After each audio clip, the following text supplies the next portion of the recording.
Argentina de Contribuyentes por invitarme, gracias por este espacio, y voy a usar las muletas populares porque si no, no va a funcionar. Pero hay algo muy interesante que son los testimonios de Mauricio y de Javier. Dos testimonios donde señalan con claridad que al bajar los impuestos, o sea, hubo más prosperidad, hay más prosperidad, a la gente le va mejor, y le va tan mejor que hasta recaudan más. Es más, el propio Javier señalaba cómo además pudo eliminar el déficit fiscal. Y esto, en rigor, podría ser leído de dos maneras, y esto es lo que yo quiero abordar. Uno es hacer lo que se llamaría la interpretación neoclásica, es decir, lo que sería la mainstream, el pensamiento convencional al que adhiere la mayoría de los economistas del mundo razonable, que no es justamente lo que pasa en Argentina. Y hay otra visión mucho más radicalizada que está basada en términos de las ideas de la libertad, que es lo que yo voy a tratar de exponer. Es decir, pero lo importante es que cualquiera de estos dos instrumentales analíticos daría el mismo resultado. Por lo tanto, y no es trivial a la luz de que en el debate local la posición está del otro lado, la posición mayoritaria. Aún dentro de los economistas profesionales y aún dentro de los supuestamente más conocidos. Y peor aún en gente que se supone que pareciera que defiende la idea de la libertad. Eso es para tener un orden de magnitudes de la distorsión que hay. Entonces, si yo, hago el planteo en términos de curva de Laffer, podría decir que hay un nivel de recaudación para dos niveles de tasas impositivas. Es decir, porque tengo lo que se llama una función cóncava, donde la recaudación, en la medida que yo voy subiendo la tasa impositiva, va creciendo, pero crece crecientemente, encuentra un pico máximo y a partir de ahí empieza a caer. Entonces salvo en el punto máximo, hay dos niveles de tasas impositivas que arrojan el mismo nivel de recaudación. Entonces, bajar esa tasa, llevarla a la tasa baja, por decirlo de alguna manera, no violentaría el nivel de recaudación, pero permitiría más libertad. Y en términos dinámicos, además, permitiría más inversión. Por lo tanto, hasta en términos dinámicos, la recaudación mejora y estaría muchísimo más sólida la posición del fisco. En general, los ejercicios que suele hacer desde el keynesianismo, desde el neo-keynesianismo hacia la izquierda es la curva de Laffer no funciona. Y acá tenemos dos casos que podrían estar diciendo que sí efectivamente funciona si ustedes tomaran no solo los efectos estáticos, sino también los efectos dinámicos. De todos modos, más allá de esa visión, es decir, eso puede ser explicado dentro del herramental neoclásico. Hay una hipótesis y una prueba que es la elasticidad de la recaudación respecto a la tasa, es unitaria en ese punto donde es máximo. Podríamos estar discutiendo todo el día acerca de elasticidades. Sin embargo, yo tengo otra visión sobre lo que es el Estado. O sea, en realidad el Estado no es ni más ni menos que el fracaso de una sociedad de poder vivir en paz. Y a partir de eso existe el Estado, conceptualmente. Y cuanto más fracasamos como sociedad, más Estado va a haber. Pero eso, digo, tiene además varias complicaciones adicionales. Y ahí, una de las, y esto sí ya digamos es más entrando en la cuestión neoclásica, es que el Estado, ya más allá de las cuestiones de seguridad y justicia, la escuela neoclásica dice que tiene un rol para la corrección de los fallos del mercado.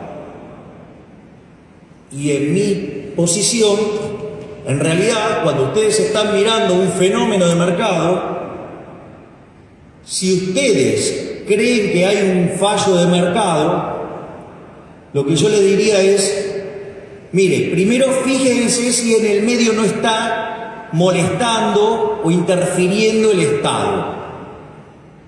Y si ustedes, a pesar de lograr demostrar que no interfiere el Estado, que no está molestando el Estado, que no hay nadie haciendo un ruido indebido, mi sugerencia es vaya y hágalo de vuelta porque está mal.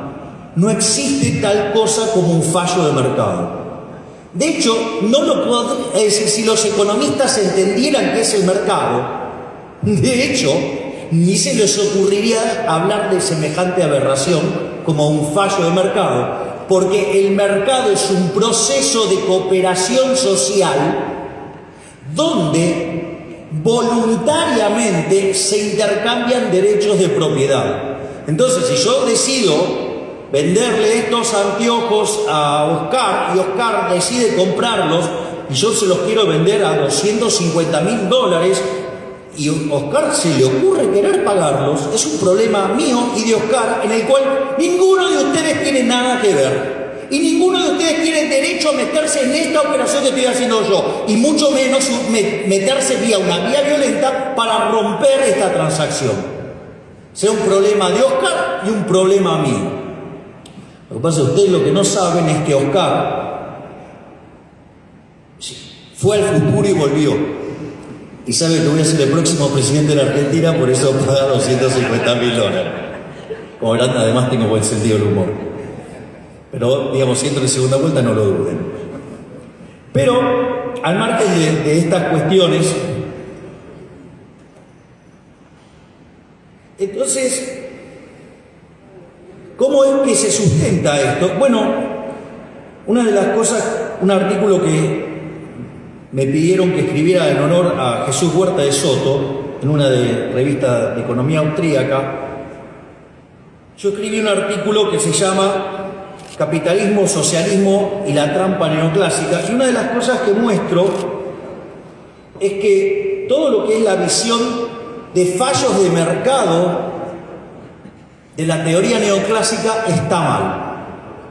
Es decir, toda esa interpretación, esa visión donde supuestamente se da un fundamento para que exista la intervención del Estado está toda mal.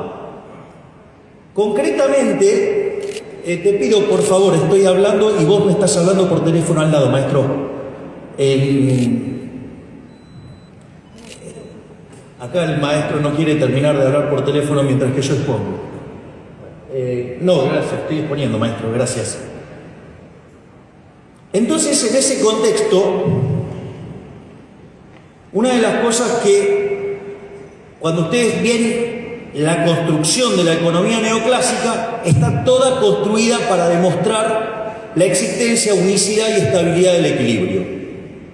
Y eso conlleva toda una estructura topológica para que ustedes puedan aplicar un teorema de punto fijo, ya sea el de Bragg o el de Kakutani, y a partir de ahí mostrar que el equilibrio existe, con determinadas especificaciones sobre estos conjuntos, el equilibrio será único, y sobre la cuestión que carguen sobre los efectos directos e indirectos, si los directos son más fuertes que los indirectos, lo cual es casi una obviedad, además el equilibrio será estable. Ahora, ¿cuál es el problema con esta visión?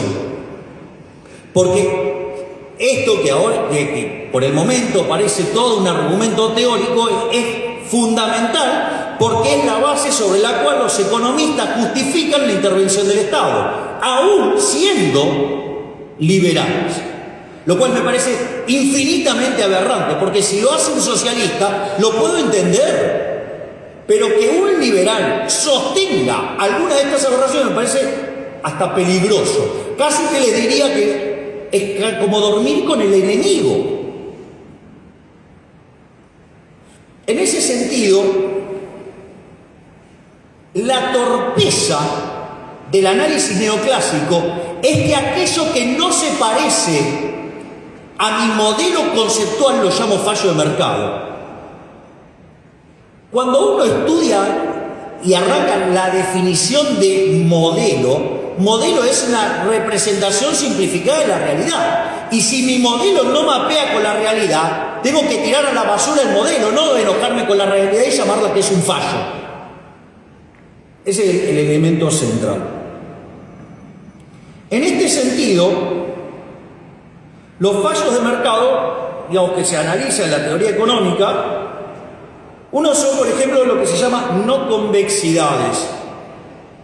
No convexidades es que existan estructuras de mercado concentrado. Es decir, la teoría microeconómica o la teoría neoclásica se llama, por ejemplo, fallo de mercado a un monopolio. Y en realidad, eso está mal. Porque tiene varios problemas, porque en realidad no considera que ustedes podrían tener otros mercados, o sea, está cerrado en la definición. Entonces yo puedo tener el monopolio de producir el auto X, sí, y también tengo el monopolio de vender los servicios de charlas de economía de Javier Milei, porque ninguno de ustedes lo pueden vender, porque los puedo vender yo porque soy el que las va a dar. Y en realidad, si yo tuviera, no sé, 10 empresas, 20 empresas, no sé, se dedican a producir, no sé, cuadernos, y aparece una que produce mejores cuadernos de mejor calidad y un mejor precio, manda a todos los demás a la quiebra. ¿Y qué? ¿Me van a decir que después de eso están peor? Si ese, digamos, o sea, le está permitiendo que tengan un mejor bien y ahorrarse guita que además la van a poder gastar en otro montón de cosas. Es más, ese tipo no solo que está generando esos bienes de mejor calidad o mejor precio, sino que además da laburo y además, o sea, les permite tener más plata para gastarla en otro tipo de cosas, con lo cual da laburo en otras partes de la economía. Y si el tipo agarra y la ahorra, financiará inversión en otro lugar y se creará crecimiento en otra parte de la economía. Entonces, digo, ¿cuál es el problema? El problema es que es un análisis que tiene un error que es de equilibrio parcial y además estático. Por lo tanto, una de las cosas que vemos es que todo el análisis de las no convexidades es una gran estupidez, donde el único monopolio malo es como lo definió originalmente Lord Coke, que monopolio es cuando el monarca no dejaba que otro pudiera producir un determinado bien en una determinada zona, en su reino, y aquel que lo hacía, ¿qué hacía? Le cortaba la cabeza. Es decir, el aparato represivo del Estado en su máxima expresión, donde se ponía de acuerdo con un empresario prebendario, llámese empresaurio, y le jodía la vida a la gente, claramente. El otro caso, por el cual se suele justificar la existencia del Estado y por ende que nos cobren impuestos, yo me niego a llamar a los pagadores de impuestos contribuyentes. Definitivamente me niego. Porque llamar al pagador de impuestos contribuyente es como que el violador llame a su víctima novia. O sea, no va. Es una aberración. De hecho, los impuestos se pagan a punta de pistola, porque si ustedes no pagan los impuestos van presos. Recuerden siempre el caso de Al Capone. Lo trataron de asesino, lo trataron de narcotráfico, pero terminó yendo preso por no pagar impuestos. Es decir, la de la casta no se toca. Pero no solo eso. Entonces, un ejemplo emblemático de la teoría neoclásica son los bienes públicos.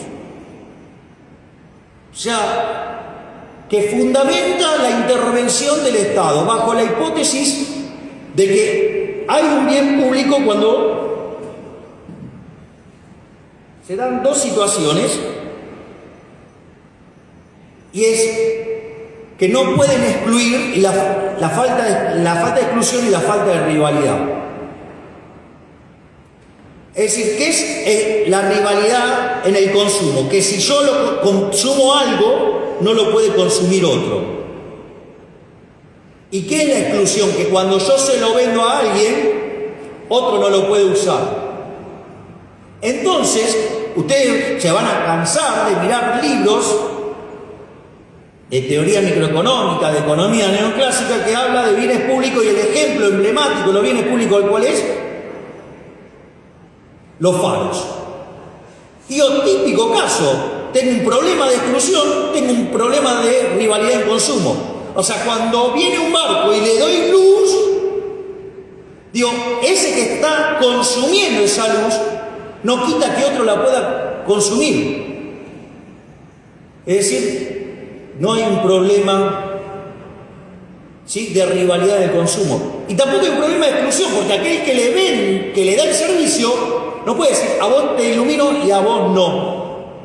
Es decir, que es un bien público de hecho y derecho, y supuestamente eso meritaría la presencia del aparato represivo del Estado para financiar el faro. Allá, digamos, en la Universidad de Chicago, hace mucho tiempo, solían reunirse en casas y donde participaban grandes profesores. Y un día no tuvo mejor idea que ir a una de esas reuniones Ronald Coase, que no daba clases en el departamento de economía, sino que daba clases en derecho. Es decir, afortunadamente Ronald Coase no tenía la cabeza podrida con las cosas de la economía neoclásica, fruto de la matematización mal entendida y mal implementada y mal puesta en funcionamiento. Digo, o sea, no soy un tipo que desprecia la matemática, si soy un economista matemático, eso está claro. Entonces, Ronald Coase, como no estaba contaminado por estas cosas, ¿qué hizo? Fue y se puso a mirar de quiénes eran los faros durante el siglo XIX. Adivinen qué encontró. Que todos los faros eran privados.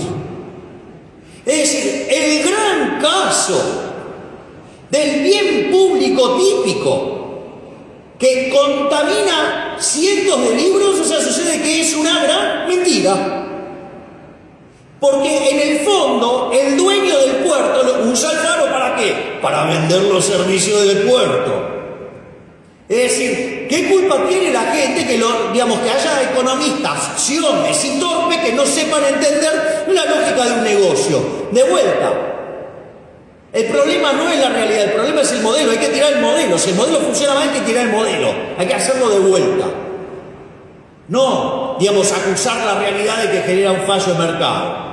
Es más, Milton Friedman cuenta de cómo Ronald Coase tiró abajo otro supuesto fallo de mercado, que es el caso de las externalidades. Es muy interesante porque cuenta Friedman que en esa charla eran 11. Entonces estaba el pobre Ronald Coase explicando la solución al problema de las externalidades, asignando derechos de propiedad, y al pobre Ronald Coase le estaban diciendo de todo, pero cosas verdaderamente horribles. El propio Friedman lo admite, y miren que Friedman era genio, no era un chico fácil. Así que no me quiero ni imaginar las cosas que le habrán dicho al pobre Ronald Coase. Y lo que decía Coase era que eso se arreglaba asignando derechos de propiedad, y a lo largo de una charla muy extensa, Friedman cuenta cómo cada uno de los que estaban en esa reunión van cambiando de opinión hasta que todos se dan cuenta que Coase tenía razón. El ejemplo básico es muy fácil de plantear, está en muchos libros de texto, ¿no? O sea, no es un invento, no es un ejemplo que haya inventado yo. que es el caso de los roommates y sobre si se fuma o no en el dormitorio. Entonces, lo que muestra es que si no están repartidos bien los derechos de propiedad, no están bien definidos, ¿cuál es el problema? El problema radica en que va a terminar habiendo más humo del que tendría que haber en condiciones normales. Entonces lo que dice es, si usted le asigna el derecho de propiedad al no fumador, diciendo acá no se puede fumar, el no fumador puede, a cambio de dinero, cobrarle al fumador para que fume un poco. Entonces, ¿qué van a encontrar? Van a encontrar un punto de negociación donde se ponen de acuerdo, donde los dos van a estar mejor. ¿Por qué? Porque está el dueño del aire limpio, está dispuesto a ceder algo de aire limpio por tener unos mangos más, y el otro, con tal de fumar, pone unos mangos más.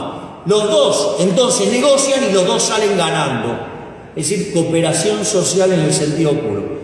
Por lo tanto, la cantidad de humo que termina habiendo dentro de eso es óptima. Es decir, que se arregla asignando los derechos de propiedad.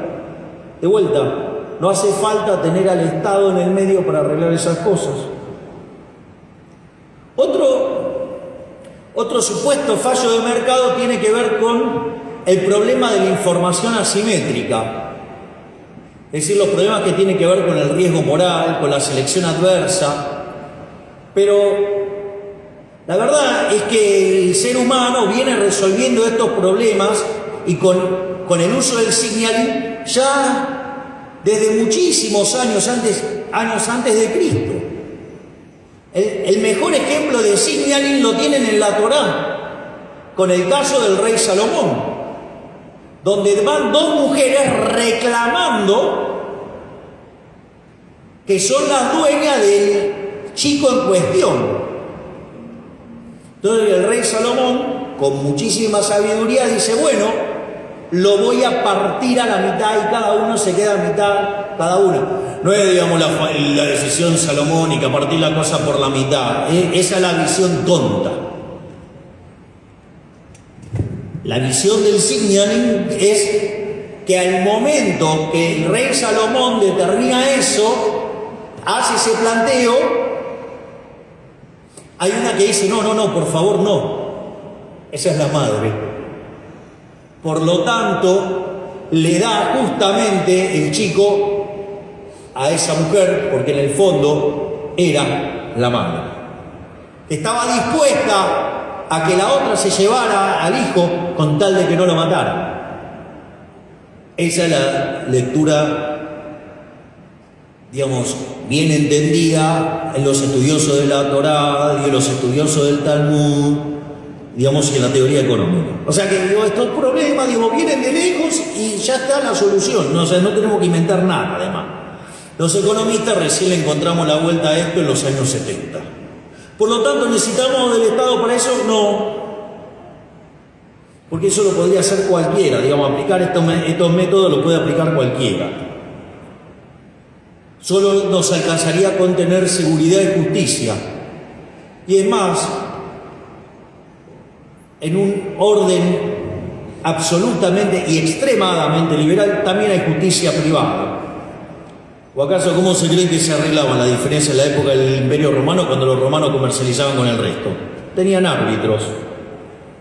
Es decir, por lo tanto, hay algunas cuestiones que se podrían discutir. Y el otro, el otro fallo que supuestamente hay es lo que se llama el fallo de coordinación, que es una suerte de aplicación del dilema de los prisioneros, donde supuestamente cada uno, guiado por su propio interés, en lugar de conducir a una solución que conlleva al máximo bienestar de todos, lleva al peor bienestar de todos. Eso es lo que es el dilema de los prisioneros. Es como una agresión directa a la noción de la mano invisible de Adam Smith. En realidad, para que eso pueda suceder, también hay un supuesto fuerte atrás, y es que los individuos no interactúan. lo cual es falso. Si es un supuesto falso para justificar la intervención. Pero no solo eso. Hay un supuesto todavía peor, y es creer que lo puede resolver el Estado. Porque eso significa que ustedes van a conocer las preferencias de cada uno de los agentes y se las van a revelar justamente al Estado, al ente opresor, para que resuelva este problema. Y si se puede resolver manifestando esto, ¿por qué no lo hacemos de manera directa con quien tenemos que interactuar y no estar poniendo un tercero en el medio? Que además me cuesta un montón de plata y tengo que ceder un montón de libertad. Es decir, que cuando ustedes revisan todos los fundamentos neoclásicos para justificar la intervención, están todos mal. Es decir, es un gigante, la intervención basada en la economía neoclásica es un gigante de pie de barros. Es decir, es todo mentira. Es decir, todo sobre lo que se fundamenta la intervención del Estado es mentira. Por lo tanto ¿por qué tenemos que soportar el Estado? Y aún así, desde mi percepción, digamos que el Estado es una organización criminal, una organización violenta, que se financia con una fuente coactiva de ingresos, que son los impuestos. Ahora, además, también me voy a agarrar con la curva de Laffer, que es lo que yo llamo la tiranía de las funciones cóncavas. Es decir, la tiranía de las funciones cóncavas, estas funciones, que crecen decrecientemente, encuentran un punto máximo y a partir de ahí empiezan a decrecer, tiene un correlato con una suerte de falacia del valor medio. Es decir, si esto está en el extremo y después hay otro extremo, entonces la verdad y lo justo pasa por la mitad o algún lugar por el medio. Eso es falso. Eso es falso también. Porque, de vuelta, si yo considero, por ejemplo, lo voy a hacer bien extremo, que matar está mal. De hecho, hay un mandamiento que dice no matarás. Y hay otro donde digo, y ustedes, entonces está bien respetar la vida. Bueno, ahí que ustedes tienen dos extremos, ¿qué me van a decir? ¿Que hay algo óptimo en el medio que se llama tortura? ¿Acaso estamos todos locos? Si estamos a favor de la libertad y estamos en contra de la esclavitud, ¿qué me van a decir? ¿Que hay un nivel de esclavitud bueno? ¿Que es el impuesto óptimo? ¿De qué me están hablando? Es decir, todos los elementos por los cuales se justifica la presencia del Estado y estar cobrando los impuestos están mal. Están mal desde lo técnico, porque hay un error de construcción analítica, y eso les diría que es un elemento de 25º orden. Están mal desde el punto de vista moral, porque robar está mal, porque torturar a una persona está mal, porque quitarle su propiedad está mal, porque quitarle la libertad está mal. Entonces, obviamente que cuando ustedes aplican estas cosas no son gratis además. Hay lo que se llaman daños directos, donde hay un daño directo sobre un mercado en el cual ustedes están impactando, y además un daño emocional. Y por otro lado hay un daño indirecto, que son los efectos, si ustedes quieren, de equilibrio general, que es en el resto de los mercados. Hay un ejemplo que a mí me gusta señalar recurrentemente, que es el caso del control de capitales. Control de capitales es una verdadera aberración. O sea, se fue uno que le gustaba, y ahora vino alguien que le gusta más todavía. ¿Cuál es el problema del control de capitales? El problema del control de capitales es que si yo me gané honestamente mi dinero, ¿quién es el jerarca que está sentado en la poltrona del Estado para decirme qué puedo consumir o qué no? ¿Quién es digamos, Alberto Fernández, quién es Larreta, quién es, digamos, Kicillof, quién es Guzmán, o, digamos, quién es Batati, para decir qué puedo comprar o qué no, quién es Pese. Si me gané honestamente mi dinero, ¿qué me tiene que venir carajo a decir qué puedo hacer o no con mi dinero? Primer punto, un básico.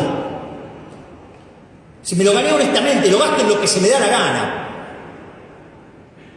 Primer punto. Segundo punto, hay un problema que tiene que ver con el hecho de que el dinero, el peso, no es reserva de valor. Y si no es reserva de valor, yo no puedo utilizar el dinero para pasar consumo del presente al futuro y viceversa. Entonces, no solo que ahora están condicionando mi conjunto presente, no solo que se están apropiando del fruto de mi trabajo, no solo que están restringiendo mi libertad, sino que además me están jodiendo mi conjunto de consumo futuro. Aquel que en el año 2001 tenía 100 pesos, tenía $100. Hoy tiene poco más de 30 centavos de dólar. Claramente no es reserva de valor. Y eso que el dólar no es ninguna maravilla. Entonces, no solo que ahora van a estar condicionando mi conjunto de consumo presente, sino que además están condicionando mi conjunto de consumo futuro. Y me están empobreciendo, están condicionando mi libertad, están condicionando mi propiedad. Y si lo hacen de manera extrema, como es el caso de Venezuela, hasta están condicionando mi capacidad para seguir viviendo. Y constituye, de hecho, los casos como los de Venezuela, un delito de lesa humanidad, tipificado en el Estatuto de Roma de 1998, artículo 7, y paradójicamente, o increíblemente, inciso K.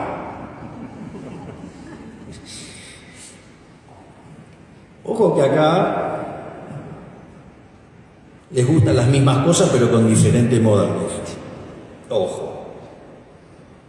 Porque cuando le hablan de subir impuestos no tiene ningún problema de subir impuestos. Y después miente, no, lo subí porque me quitaron la copa. ¿Y por qué no cuando tiraron la copa, por qué no lo bajaste los otros?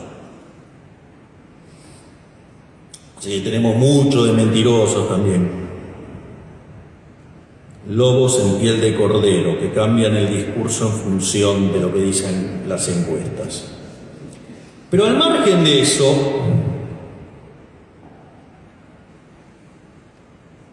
cuando yo me encuentro en esa situación, empiezo a demandar forzosamente dinero que no quiero tener. Eso en la literatura se llama sobrante monetario, money overhang. ¿Y cuál es la característica de eso? Que me aumenta la base imponible del impuesto inflacionario.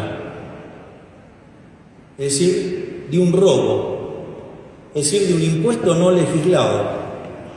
Entonces vean la cantidad de daños que se hacen. O sea, hay daños directos porque van a impactar sobre un mercado concreto, van a tener daños emocionales, van a tener daños indirectos porque cuando ustedes fijan el tipo de cambio y tienen un bruto exceso de demanda, como tenemos ahora, ¿cuál es el problema? El problema es que ese exceso de demanda tiene como contrapartida un exceso de oferta en toda la economía. Entonces, en el mercado de bonos se me cae el precio de los bonos y me sube el riesgo país. Entonces, por ejemplo, Argentina tiene 2.500 puntos básicos de riesgo país en promedio, 4.500 en la punta corta, es decir, los bonos más cortos. Si quiero medir el riesgo país con un credit default swap, es decir, quiero un seguro por si Argentina no garpa, esos ya no opera, pero llegó a los 10.000 puntos básicos. Eso se manifiesta en altas tasas de interés. Esas tasas de interés, ¿qué hacen? Desintermedian el ahorro y la inversión, el incentivo de la gente de fugar, mientras que no hay incentivos a invertir. Y si yo no invierto, no acumulo capital. Si no acumulo capital, no solo que no genero fuentes de trabajo, sino que además tengo bajos niveles de productividad, por ende los salarios reales son miserables y como consecuencia de ello, o los pibes se van, los que pertenecen a segmentos más acomodados, y los que están en los segmentos más postergados, las madres lloran porque pueden terminar muertos porque se dedican al narcotráfico o al choreo.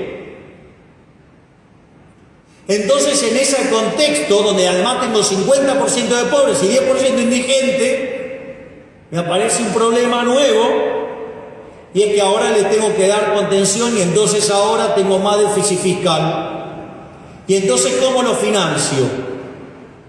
Si no tengo acceso al financiamiento vía deuda y si no tengo posibilidad de subir los impuestos, o sea, lo financio con emisión monetaria, que se termina volviendo impuesto inflacionario.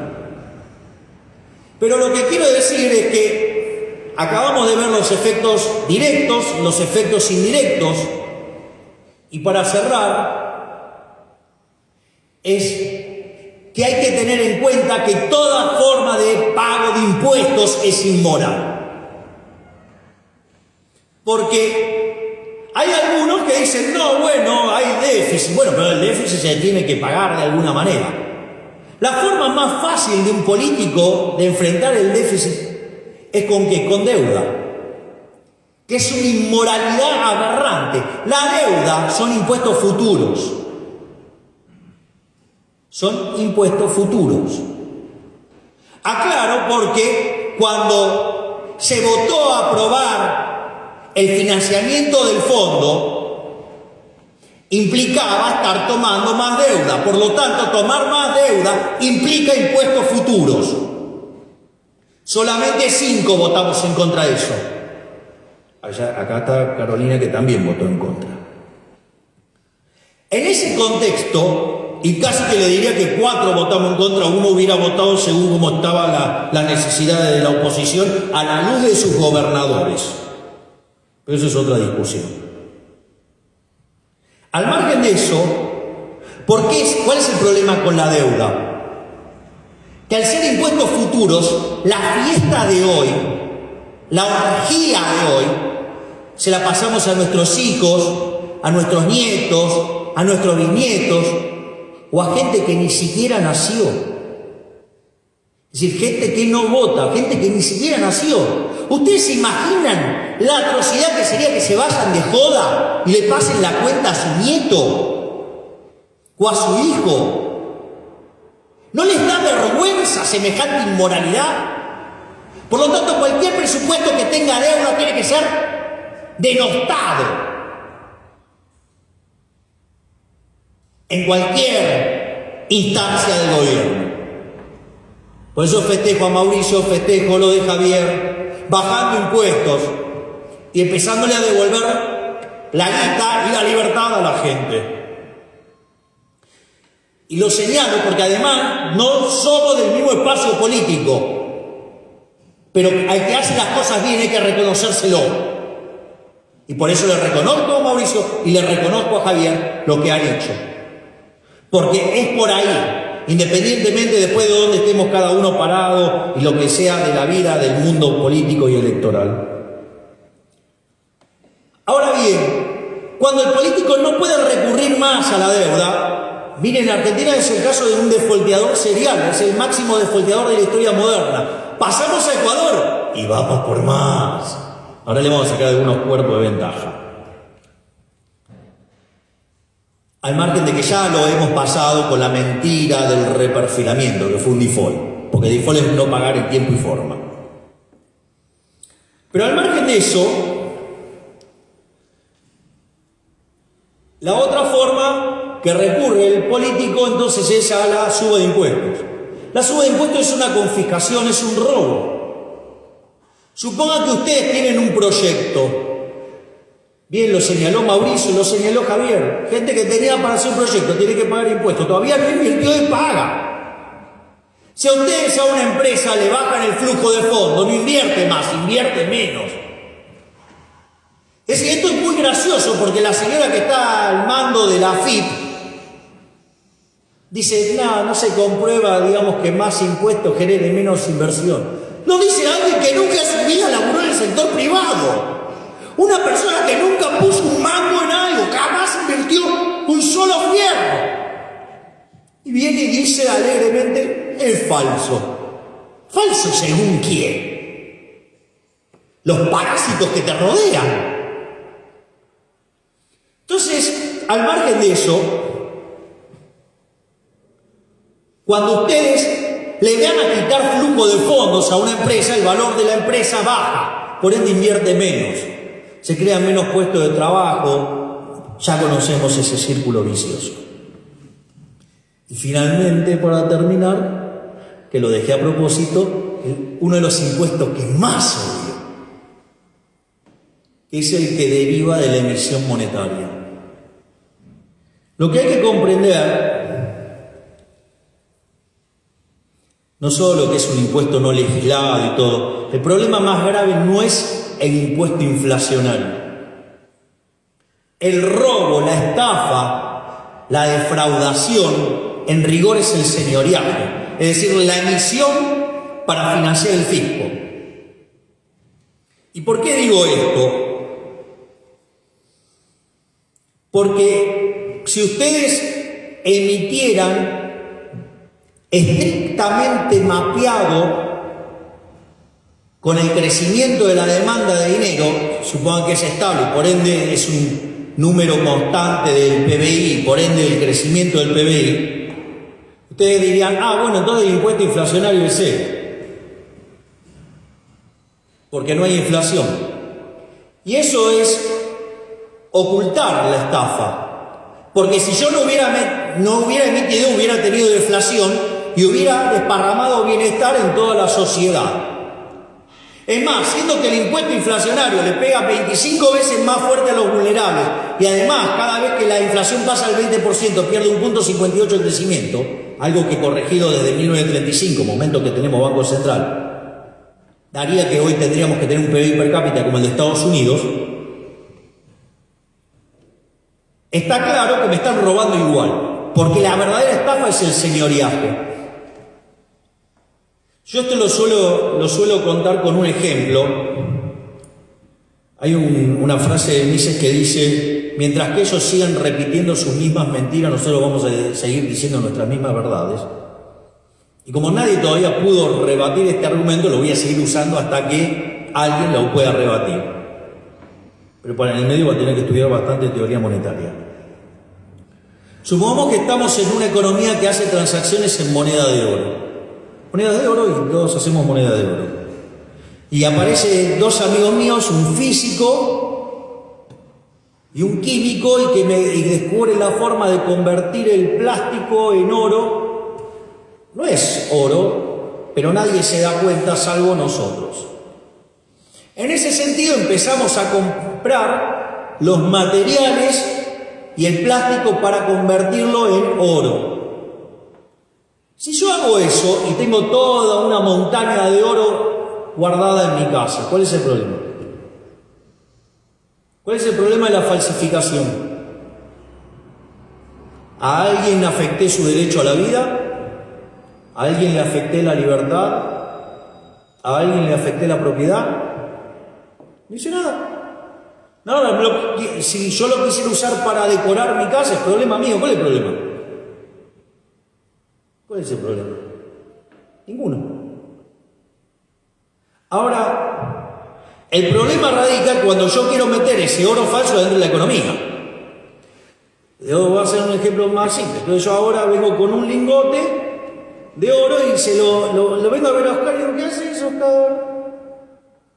Te cambio mi lingote por tu lingote. Es raro, ¿no? Digo, ¿por qué vas a estar haciendo un intercambio de una cosa idénticamente igual a otra? Es raro. Es tan raro que Oscar, digo, le gusta el oro, pero solo mezclado con el azul arriba y abajo. Entonces me dice, pasa. Entonces yo agarro y le digo: Oscar, mirá, te doy 2 lingotes. Y Oscar, que es un tipo de mundo, que dice: cuando la limosna es grande, hasta el santo desconfía. Obvio que es una estafa eso, pero no es tan... ¿Pero ustedes creen que van a ser tan idiotas de hacerlo así? Miren, metodológicamente hay una frase de Albert Einstein que es genial, que dice, todo lo que es óptimo, si no sería diferente. Es decir, asuman que el otro lo que está haciendo es óptimo, no es tonto, es al revés. O sea, el tipo está haciendo lo mejor que puede, porque quizá cuando incorporan las restricciones que tienen, sucede que el tipo es mucho más inteligente que ustedes, lo cual puede ser muy probable. En ese contexto, no lo digo por ustedes, digo por todos nosotros como algo general, digamos, ¿saben qué? A mí me rompe soberanamente la paciencia que me venga a decir cómo me tengo que atar los cordones a alguien que no está en mis zapatos, cuando soy yo el que lo está cargando.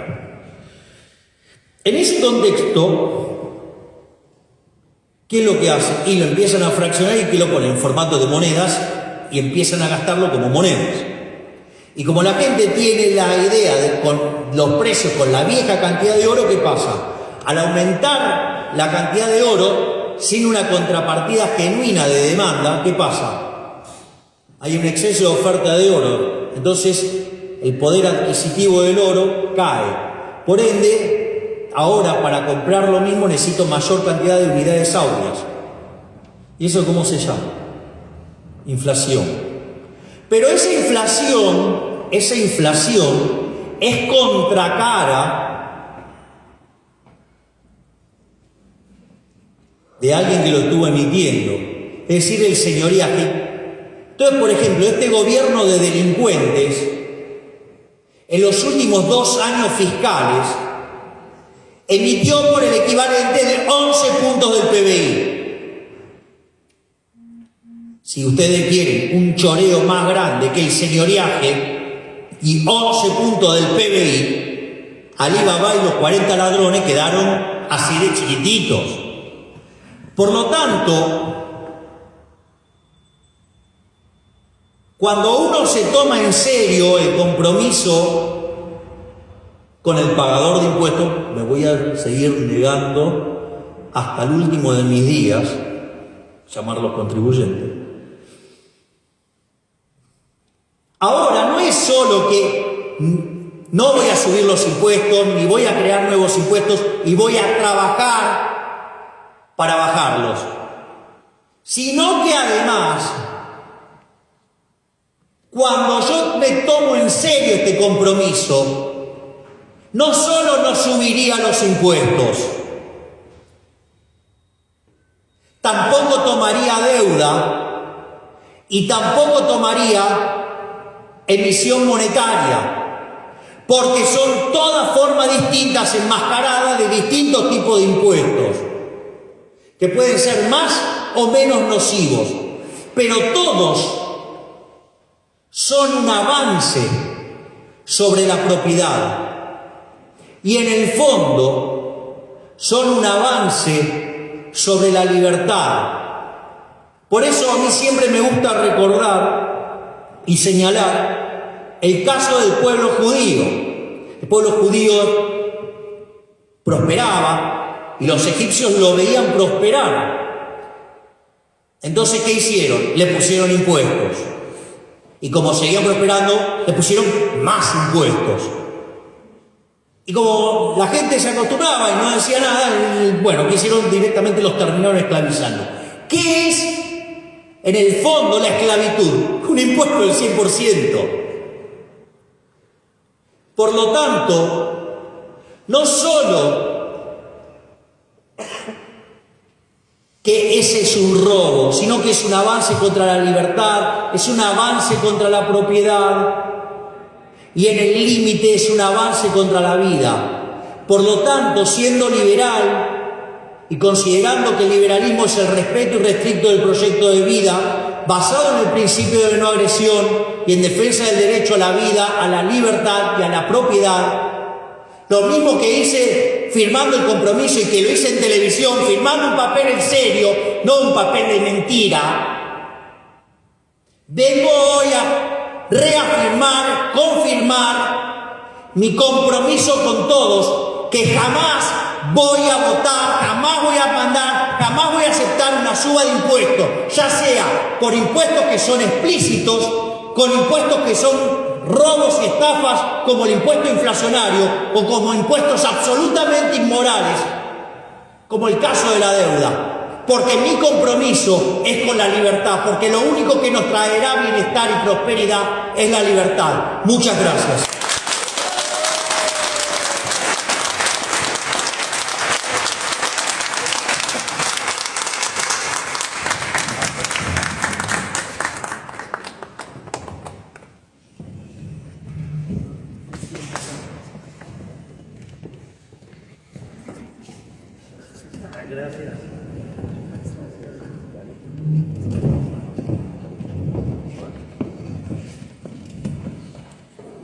Sí, estamos perfectos.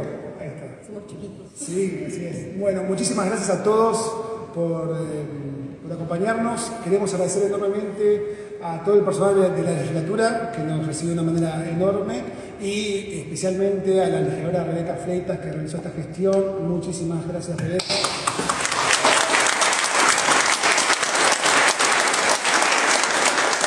Bueno, para ir cerrando, agradecerles a todos por su presencia, obviamente también a la Asociación Argentina de Contribuyentes, invitarlos a que empecemos a trabajar en consenso para hacer exactamente lo que dijo Javi, empezar a eliminar impuestos y empezar a vivir más en libertad. Muchas gracias.